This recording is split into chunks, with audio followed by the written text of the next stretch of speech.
हम कह रहे थे ना कि जो सदन में 48 घंटे का समय ले रहे हैं, इनके बूते से बाहर की बात है, ये कुछ निर्णय ले पाएंगे, क्योंकि उस विषय पे पहले ही पर्दे के पीछे बड़ी बहस हो चुकी थी। नियमावली क्या है, न्याय संगत क्या है और क्यों नहीं ये लागू हो सकता है, इसको लेकर मुख्यमंत्री जब सदन में घोषणा किए थे, उसी दिन सिद्धार्थ भी थे, दीपक कुमार भी थे और मुख्यमंत्री, तीनों बैठ के इस पर मंथन किए। सामने आ गया था कि ये संभव नहीं है। खैर, मंत्री हैं, कुछ भी कर सकते हैं। हमें लगा कि कुछ कर दें, कहीं कुछ आधे घंटे का हेर फेर कर दें, उसी में शिक्षकों को खुशी हो जाएगी कि चलिए 9 बजे से नहीं 9:30 बजे से बुलाया जा रहा है। लेकिन समय अवधि खत्म हो गई, सदन भी खत्म हो गया, मंत्री जी इस पर कोई जवाब नहीं दे पाए। और आज सदन के आखिरी दिन पूरी कोशिश हुई मंत्री को फिर से घेरने की, और घेरने वाला कोई विपक्ष का नहीं था, सत्ता पक्ष के लोग ही उनको घेर रहे थे। और इस तरीके से घेर रहे थे कि लग रहा था जैसे कि बस चले तो मंत्री की ऐसी की तैसी कर देना है।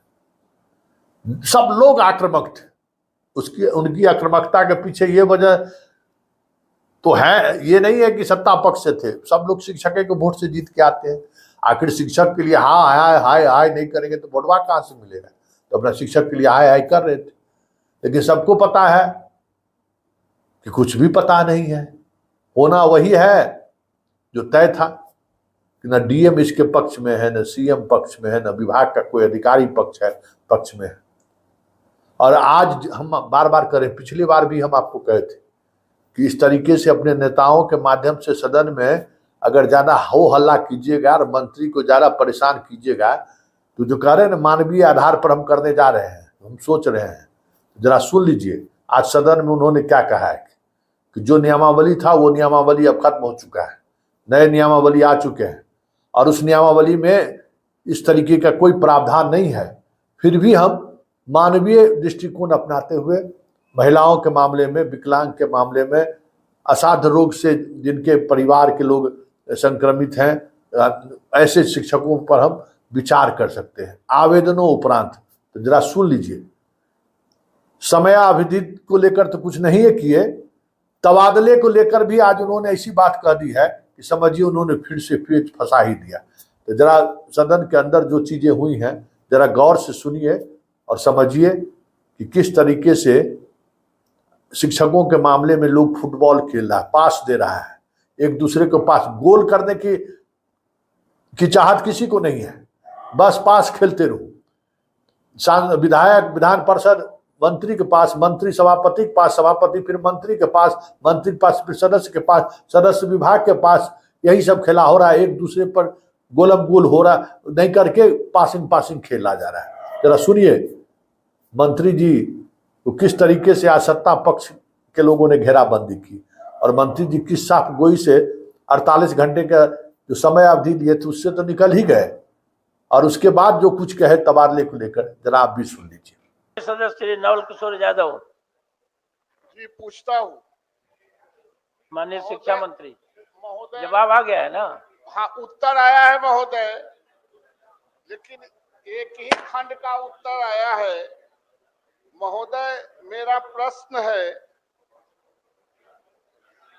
कि क्या सही है कि स्थानीय निकाय द्वारा नियोजित सभी कोटि के स्थानीय शिक्षकों को सक्षमता परीक्षा उत्तीर्ण के आधार पर विशिष्ट शिक्षक के पद पर नियुक्ति हेतु राज्य सरकार द्वारा विद्यालय में विशिष्ट शिक्षक नियमावली 2023 से सूचित की गई है? उसमें उन्होंने कहा है कि हाँ किया गया है, लेकिन 2 खंड का उत्तर नहीं आया है महोदय। क्या यह सही है कि इस हेतु प्रथम चरण का सक्षमता परीक्षा ली जा चुकी है और द्वितीय की सक्षमता परीक्षा प्रक्रियाधीन है? तीसरा खंड है महोदय, क्या सही है कि सक्षमता परीक्षा में उत्तीर्ण को रेंडमाइजेशन द्वारा पदस्थापित किए जाने का प्रावधान है, जिससे शिक्षकों के गृह जिला के साथ अन्य जिलों में भी दूर दराज के स्कूलों में पदस्थापित है? महोदय चौथा है कि क्या सही है कि पूर्व के शिक्षकों के स्वैच्छिक ऐच्छिक स्थानांतरण का प्रावधान था, जिससे महिला एवं दिव्यांगों को प्राथमिकता दी जाती थी, लेकिन सक्षमता पास शिक्षकों को इस सुविधा से वंचित किया जा रहा है और उसे सुदूर पदस्थापन किया जा रहा है। महोदय, खंड घ का उत्तर में माननीय मंत्री ने कोई जवाब नहीं दिया है, जो अति महत्वपूर्ण है। मैं माननीय मंत्री से जानना चाहता हूं कि क्या आप जो पूर्व में नियमावली था कि महिलाओं को, विकलांगों को उनके ऐच्छिक स्थानांतरण और शिक्षकों को ऐच्छिक स्थानांतरण था, क्या उस पर आप लागू करना चाहते हैं, पुनः स्थापित करना चाहते हैं? माननीय मंत्री। सभापति महोदय, मैंने कल दूसरे सदन में भी ये कहा था कि एक तो दूसरी सक्षमता परीक्षा है, हम लोग बीपीएससी से जो परीक्षा लेती है समिति उससे टच में है और शीघ्र उसका हो जाएगा। जहां तक स्थानांतरण की बात है, निश्चित रूप से हमने कहा था कि मानवता के आधार पर महिलाओं को एक कमेटी हमने गठन की है सेक्रेटरी की अध्यक्षता में, उसमें 3 और सदस्य हैं और हम समझते हैं अगस्त के प्रथम या 10 तारीख तक वो हमें प्राप्त हो जाएगा और उसमें प्राथमिकता के आधार पर महिलाओं को, दिव्यांगों को या पति पत्नी की टीम को या ऐसे दूर दराज इलाकों में जहां महिलाओं की पदस्थापना हो गई है उस पर हम पुनः विचार करेंगे और मानवता के आधार पर कोशिश करेंगे कि अधिक से अधिक इन बातों को हम समाहित कर लें अपने स्थानांतरण के जो पॉलिसी में, और ताकि बिल्कुल मन लगा कर लोग पढ़े, न कि बहुत दूर दराज है। तो इसको हम लोग कोशिश करेंगे कि अधिक से अधिक उनके जो भी विलिंगनेस है उसको लेकर के हम लोग एडजस्ट करने की कोशिश करेंगे। ठीक महोदय, ठीक तो है ही, बात सुनने में भी सुंदर लगता है।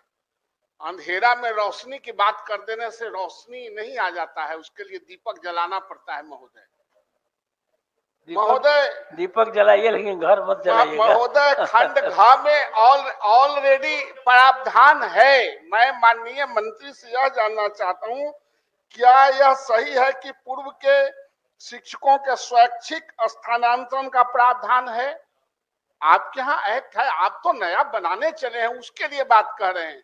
मैं कह रहा हूं जो आपके यहाँ एक्ट है और फैक्ट भी यही था, तो क्या उसके आधार पर उनकी प्राथमिकता दी जा रही है? आपने जो पोस्टिंग किया है उस एक्ट को आपने विलोपित नहीं किया और आप उस एक्ट को यूं ही छोड़ दिया। यह मैं जानना चाहता हूं कि आप जो स्थानांतरण कर रहे हैं, पदस्थापन कर रहे हैं, वो एक्ट को आपने विलोपित कर दिया। वो एक्ट में प्रावधान है तो उसके आधार पर क्यों नहीं आप कर रहे हैं? सभापति महोदय, हमने कहा कि सभी पर हम लोग पुनर्विचार करेंगे और जो भी एक्ट है और जो भी कठिनाइयां हैं उसको देखते हुए हम लोग समाधान निकालेंगे कि अधिक से अधिक जो शिक्षक हैं उनकी जो इच्छाएं हैं या ऐच्छिक की हो या अन्य कठिनाइयां हो, उसको आप देखेंगे कि हम लोग दूर करेंगे। एक वार्तालाप स्थापित करके आप निश्चिंत रहें कि हम लोग का कोई उद्देश्य नहीं है कि जो सक्षमता से पास करके जो शिक्षक आएंगे या आ चुके हैं उनके साथ हम लोग किसी तरह का दुर्भावना रखते हैं। आप निश्चिंत रहें। बस एक बिंदु है इस पर, माननीय मंत्री महोदय बोला ना, जो कि विभाग के द्वारा काउंसलिंग का डेट 1 तारीख से दे दिया गया है। बहुत सारे ऐसे शिक्षक हैं जो जहां चाहते थे वो जिला आवंटित हो गया है, लेकिन अधिकांश शिक्षक शिक्षिकाएं ऐसे हैं जिनका जो चाह नहीं रहे थे वैसा जिला आवंटित कर दिया गया है। तो मंत्री महोदय जब काउंसलिंग करके पदस्थापन कर दिया जाएगा, फिर तो विभाग यही कहेगी अभी साल भर नहीं करेंगे, अभी 6 महीना नहीं करेंगे।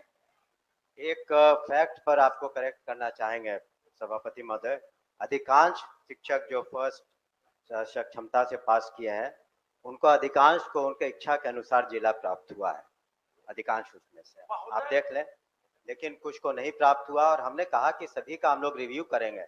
ऐसा नहीं कि कोई हार्ड एंड फास्ट वो पत्थर की लकीर है। मैं तो बार बार कह रहा हूं कि जो भी अपना प्रतिवेदन देंगे उस पर पुनः विचार भी करेंगे। नहीं महोदय, एक जिले की भौगोलिक दूरी जो है वो 100 किलोमीटर 70 किलोमीटर है। मेरा कहना है जो कि शिक्षकों को उनके मनोनुकूल, जो माननीय सदस्य ऐच्छिक कह रहे हैं, स्वैच्छिक कह रहे हैं, दोनों एक ही शब्द है, उसके लिए विभाग पहल करे, ये मैं कह रहा हूं। अब जिले में अगर किन्हीं को जिले के अंतिम छोर पर दिया जाएगा, पहले से 15 साल से वो किसी विद्यालय में है, अब वहां से 80 किलोमीटर दूर किया जाएगा, ठीक तो है, सर हो क्या गया, फायदा? हो गया।